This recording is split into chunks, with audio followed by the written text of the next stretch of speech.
Action ન્યૂઝમાં આપનું સ્વાગત છે। વડોદરા શહેરના સનફાર્મા રોડ ખાતે 2 વર્ષ પહેલા નીલગિરી વુડાના મકાનો જર્જરિત હોય પાલિકા દ્વારા ખાલી કરાવવામાં આવ્યા હતા, જે બાદ હજી સુધી રહીશોને મકાનની ફાળવણી ન કરવામાં આવતા અને ભાડાની રકમ પણ ચૂકવવામાં ન આવતા નારાજ રહીશો પાલિકામાં રજૂઆત કરવા પહોંચ્યા હતા। વડોદરા શહેરના સનફાર્મા રોડ પર આવેલ વુડાનું મકાન જર્જરિત હોવાનું કારણ આપી 240 જેટલા મકાનો ખાલી કરાવવામાં આવ્યા હતા, જે બાદ આજ દિન સુધી તેઓને મકાનની ફાળવણી કરવામાં આવી નથી કે જર્જરિત મકાનોની કામગીરી હાથ ધરવામાં આવી નથી। ત્યારે રહેવાસીઓને ભાડે રહેવાનો વખત આવ્યો છે। આજે 2 વર્ષ ઉપરાંત સમય થયો હોવા છતાં કોઈ યોગ્ય કામગીરી કે જવાબ મળ્યો ન હોય પાલિકા ખાતે રહીશો રજૂઆત કરવા પહોંચ્યા હતા, જ્યાં મીડિયા સમક્ષ તંત્ર તરફથી કોઈ યોગ્ય કાર્યવાહી કરવામાં નહીં આવે તો ભૂખ હડતાળ પર બેસવાની અને ફરીથી એ જ જૂના મકાનમાં રહેવા જવાની ચીમકી ઉચ્ચારી હતી અને કોઈ પણ જાનહાનિ થાય તો તેનો જવાબદાર પાલિકા હશે એવું જણાવ્યું હતું। તાંદલજા નીલગિરી હાઉસિંગમાંથી અમે સનફાર્મા રોડ પરથી આવ્યા છે।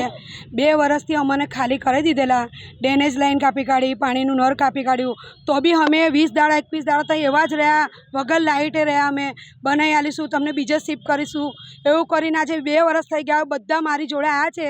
અમે 2 વર્ષથી કોઈ અમને પૂછવા નહીં આવતું, ત્યારે અમે બધાએ મિટિંગ કરી કે આપણે જઈને સાહેબને રજૂઆત કરીએ કે 2 વર્ષ થઈ ગયા છે, છોકરાઓની ફી ભરીએ, ભાડા ભરીએ કે શું કરીએ અમે। એટલા માટે અમે બધા જણ અહીં આવ્યા છે।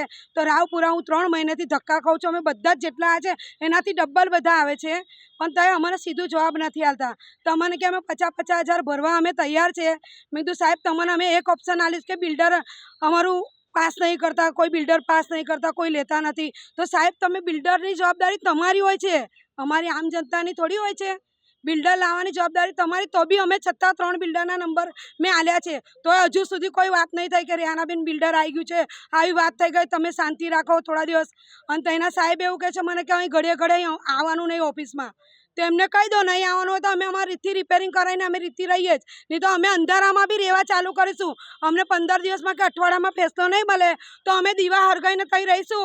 પછી પોલીસ બી અમને મારશે તો બી અમે માર ખાવા તૈયાર છે। પહેલાં બી પોલીસે અમને મારીને જ હટાયા હતા, તો અમે હટી ગયેલા કે ચાલો ભાઈ તમારું માન રાખીને અમે હટી ગયા છે, પણ અત્યારે અમને ઘર નહીં મળે તો અમે ભૂખ હડતાલ પર બી ઉતરીશું અને ત્યાં અંધારામાં અમે રહીશું। કંઈ સાપ બાપ કરડે, જનાવર કરડે, બધી જવાબદારી સાહેબની રહેશે।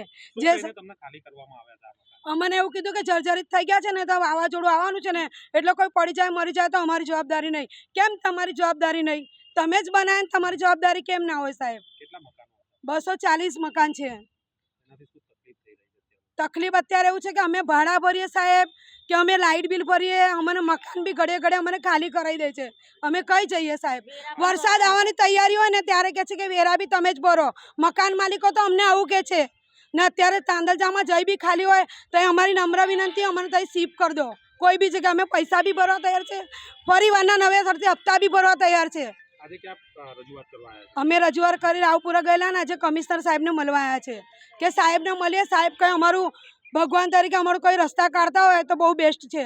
કેમ કે રેહાના શેખ